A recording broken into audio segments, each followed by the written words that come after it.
Hi, this is Dr. Rajkumar Koiri. Welcome to NRC Zoology, Part 1 video on isolation and speciation. Here we are going to understand what speciation is and how this is achieved by reproductive isolation. We will also discuss the various types of reproductive isolation mechanism and differences between allopatric, parapatric and sympatric species. So, let us first understand what is speciation. In simple terms, speciation has been defined as the lineage splitting event that produces two or more independent or separate species. This term was first coined by orator F. Cook. For example, if one looks at the tree of life, each and every branching point of the tree constitutes a speciation event. Previously, there was just a single lineage, which after some genetic changes resulted into two or more separate lineages. Recently, Futuyama, in textbook of evolutionary biology, has defined speciation as the evolution of reproductive isolation within an ancestral species, resulting in two or more descendant species. Futuyama's view clearly dominates across most of the evolutionary biology. This slide shows the phylogenetic relationship of 12 fully sequenced Drosophila species along with a time scale for evolution in this group. Here, the branching point represents long past speciation events and beautifully exemplifies how speciation can happen. Thus, speciation in the course of evolution is the formation of new and distinct species. During the process, there is a splitting of one gene pool into two or more with accountable observable change in physical characteristics in a population. It has been observed that a population do not exist in a single group and consist of many smaller groups within the population. Among the individuals of a local population, interbreeding is more frequent as compared with subpopulation or groups. Thus, local populations sharing common gene pool and exhibiting free interbreeding are known as demes. Due to some geographic barriers, gene flow between demes is limited but not sufficient to cause speciation. Demes are often genetic systems where enough gene flow occurs, although with low frequency with adjacent demes, thereby ensuring that all the members of these demes are same species. In nature, it has been observed that phenotypic differences arise between geographical populations within time.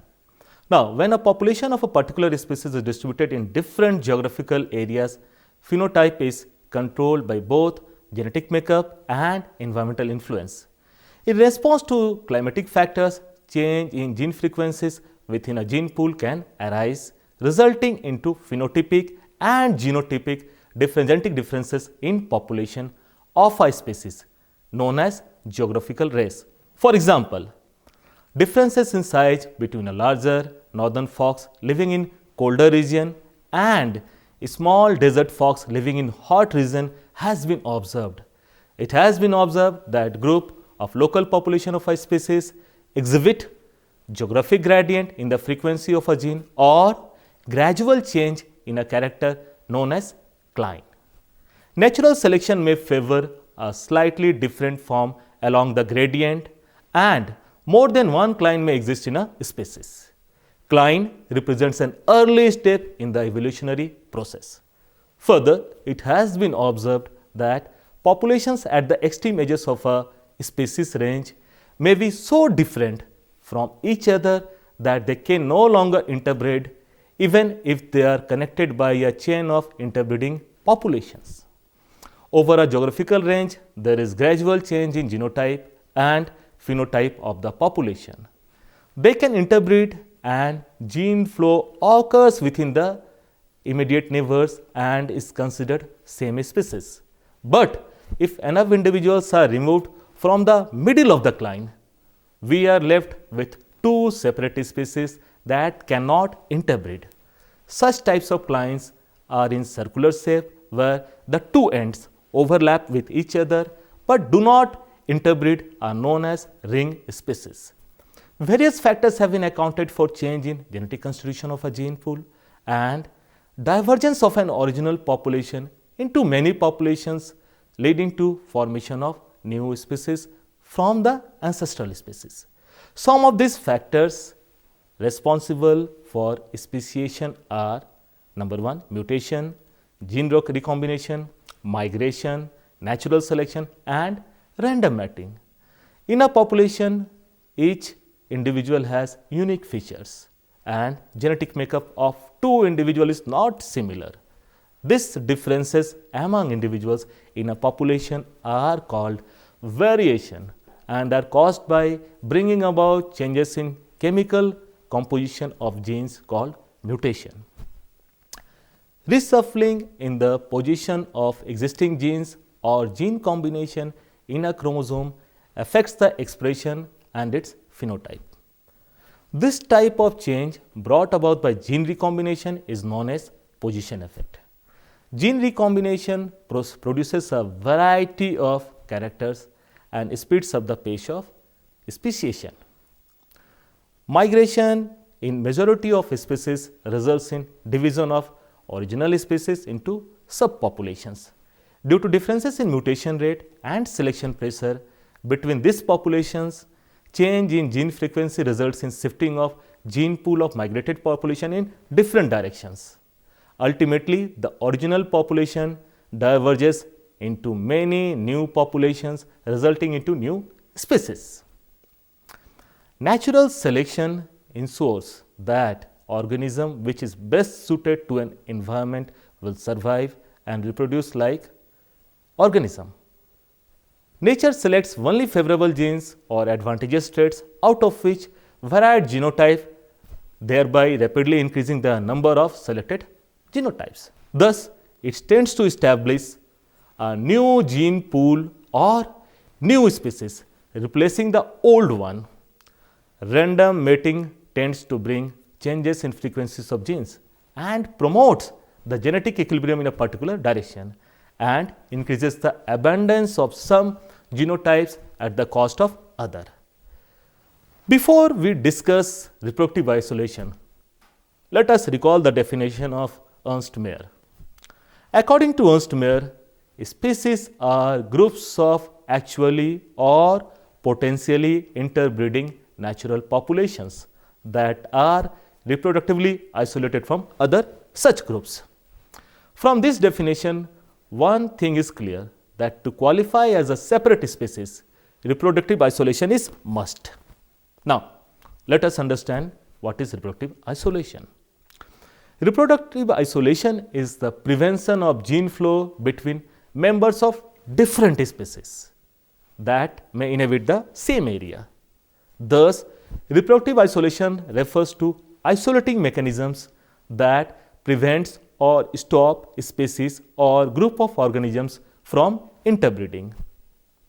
This has been very beautifully demonstrated by Dodd in 1989 in his research paper entitled Reproductive Isolation as a Consequence of Adaptive Divergence in Drosophila pseudospora, which was published in Evolution. In his experiment, he fed a group of fruit flies or Drosophila for 8 generations on different nutritional media like starch and maltose. Initially, they all can mate with each other, but after 8 generations, fruit flies fed on different nutritional media, even if they are placed in same jar, ignored each other. There is no more exchange of genetic material between the members after 8 generations of feeding on different nutritional media, and this signifies the initial step in creation of new species. Thus, for speciation to take place, some of the prerequisites are isolation of population, divergence in genetically determined characteristics or traits of separated individuals, and reproductive isolation of population. This reproductive isolation should be maintained even if they come into contact after several generations. the isolated populations evolve independently, it is evident from the above discussion that the first and foremost requirement for creation of a species is barrier to gene flow. This could be physical barrier like geographical barrier, pre-zygotic barrier and post-zygotic barrier, and the end result being creation of reproductive isolation. Remember, some of these speciation events can often be very fast and sometimes very slow. Geographic isolation takes place when there is isolation between the populations where they exist in the original location. Ancestral population splits into two or more species. Basically, speciation due to geographical isolation has been categorized as allopatric, sympatric, peripatric and parapatric speciation. First of all, let us talk about allopatric speciation, where the patric means homeland and such types of speciation is said to have taken place in two groups stars living on different land. I hope you must be aware with plate tectonics, according to which Earth's crust, including the continents and ocean, that is made up of series of plates, movements of which leads to the formation of islands, mountain ranges, etc. Continental drift was first proposed by Alfred Wegener in 1912, which is the movement of Earth's large land masses as a result of plate tectonics over geological time, has been accounted for most of the speciation events. The way we perceive our Mother Earth and its habitat today was not the same before 200 million years ago, where there was a single great landmass which was known as Pangaea, which subsequently broke into two supercontinents, Laurasia and Gondwana, and with the passage of time broke into more continents due to continental drift, leading to the Earth of present time. Due to this, area which was once having continuous population has now become separated by barriers, leading to fragmentation of populations.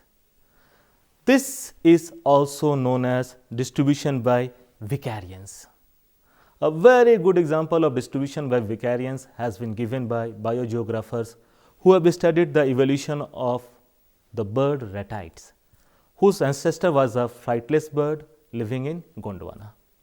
As new continents were formed by splitting and drifting away from the supercontinent, they carried along with them ratites which adapted and evolved into the new ecological condition, producing the diversity that we are seeing nowadays or today.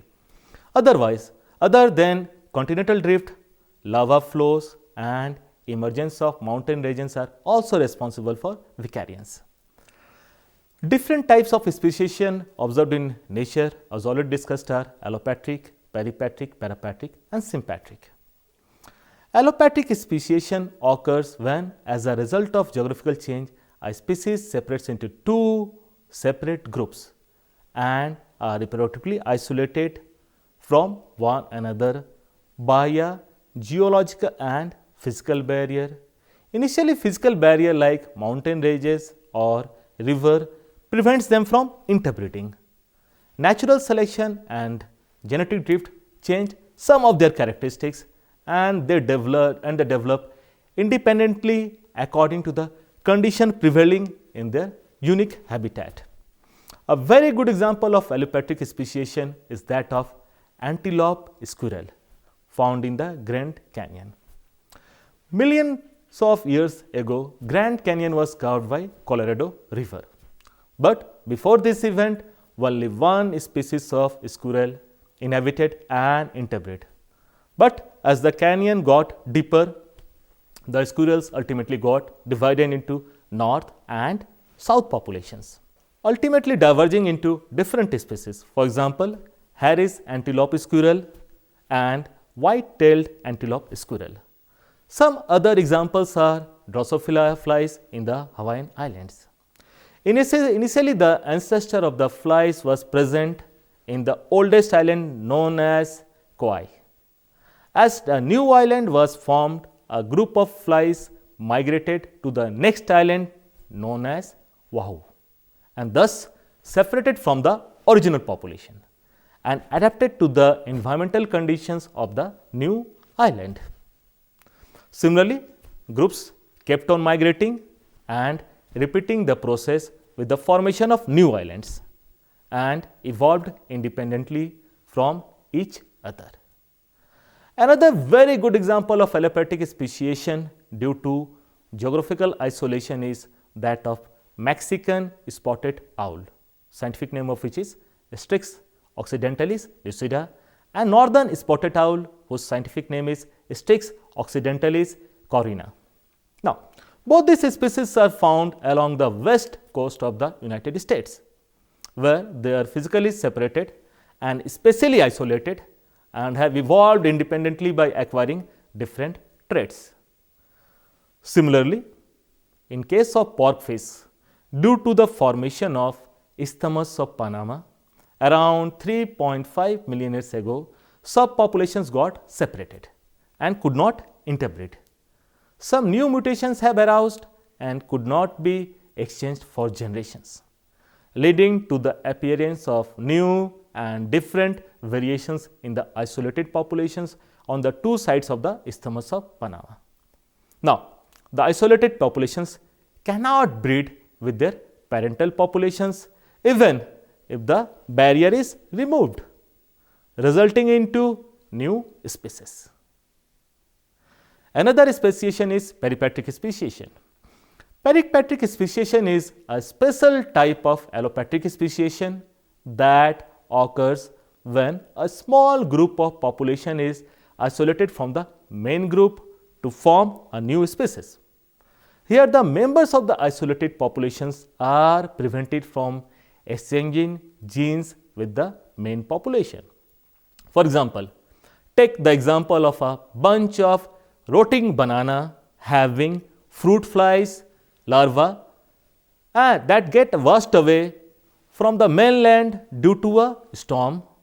In the process, they sometimes carry genes which were rare on the mainland due to random interbreeding and exchange of gene pool.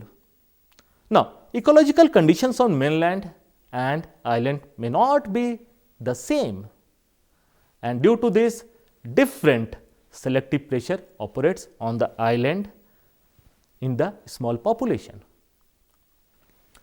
On the island, after a number of generations, these rare genes may cause slight variation in some physical characteristics or behavior associated with reproduction, like shape of the male genitalia or mating dance, and this is often known as founder effect or bottleneck effect. Due to genetic drift and strong selection pressure, the effect is so pronounced that after few generations, entire island population may have these genes and becomes reproductively isolated from the mainland flies, resulting into peripatric speciation. Now, morphology of the island population as well its preference for food is now different. Due to natural selection, even the courtship behavior changes. So, if they meet again, they do not show preference for mainland flies. Those who mate fails to reproduce viable eggs, leading to the prevention of gene flow between the populations. Another form of speciation is known as parapatric speciation. Parapatric speciation is different from the allopathic speciation due to the absence of specific extrinsic barrier. Although here the population is continuous, but they do not mate randomly, and thus there is no exchange of gene pool between them. In case of Anthoxanthum orodatum grass species, those growing in areas contaminated with mine waste have different flowering times as compared to those growing in uncontaminated soil.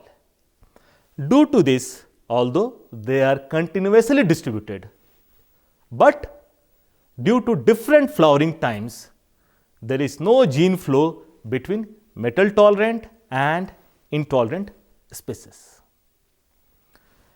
There is one more form of speciation which is known as sympatric speciation. So, this sympatric speciation occurs when all the members are in close proximity to one another and there is no physical barrier which prevents them from interbreeding and exchanging gene pool.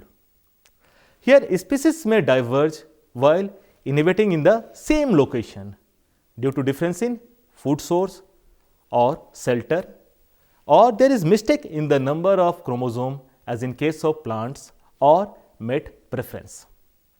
Certain insects while inhabiting the same area has shown preference for different host plants or mate. Polyploidy has been accounted for speciation in plants where they acquire an extra set of chromosome resulting in autopolyploid which can reproduce within itself by self-pollination or with other tetraploids. Now, tetraploid hybrid cannot mate with other diploids from the original population because of abnormal meiosis. This has been achieved successfully by Hugo de Vries in the early 1900s, where he produced a new tetraploid species of Primrose Enothera gigas from the diploid parental species Enothera lamarckiana. This tetraploid species cannot interbreed with the diploid species, resulting into the sympatric speciation.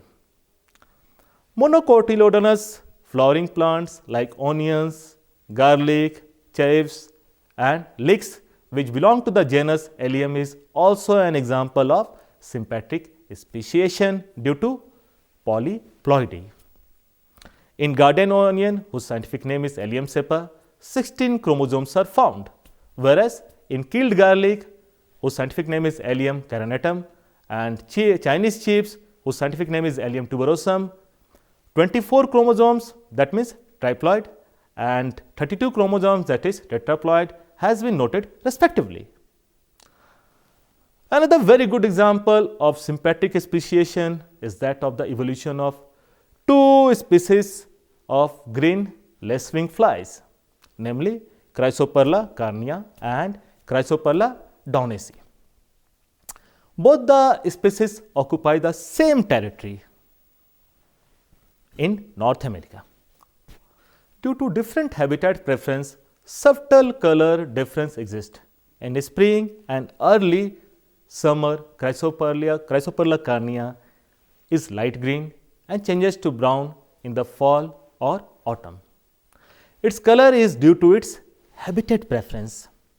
In early part of the year, prefers to live in grassy areas, but during autumn moves in deciduous trees. In contrast, Chrysoperla downesi is dark green all year long and it prefers to live on evergreen plants. Till date, there is no evidence to suggest that they were ever physically separated from each other. However, they are reproductively isolated by habitat preference. From the above example, it can be summarized that for allopatric, peripatric, parapatric and sympatric speciation to take place, initial step was barrier formation or migration to a new niche or gene polymorphism leading to reproductive isolation. In parapatric and sympatric speciation, reproductive isolation takes place in adjacent niche or within the population respectively. But speciation in nature is not as simple as suggested above and is filled with complexity because often reproductive isolation is incomplete in some taxa. For example, two populations of tough-eared squirrels, Squirrus alberti, and are found on the north and south rims of Grand Canyon. On the basis of phenotype and molecular characterization, they have been suggested to have evolved from the same parent population. Now, the northern population is darker and has whiter tails than the southern population. Here, the Grand Canyon serves as an effective barrier to gene flow between these two populations, but it is not perfect. Infrequently, few squirrels have been reported to cross the canyon and mate with the members of the other population and produce viable hybrids. Until recently, the two populations were regarded as different species.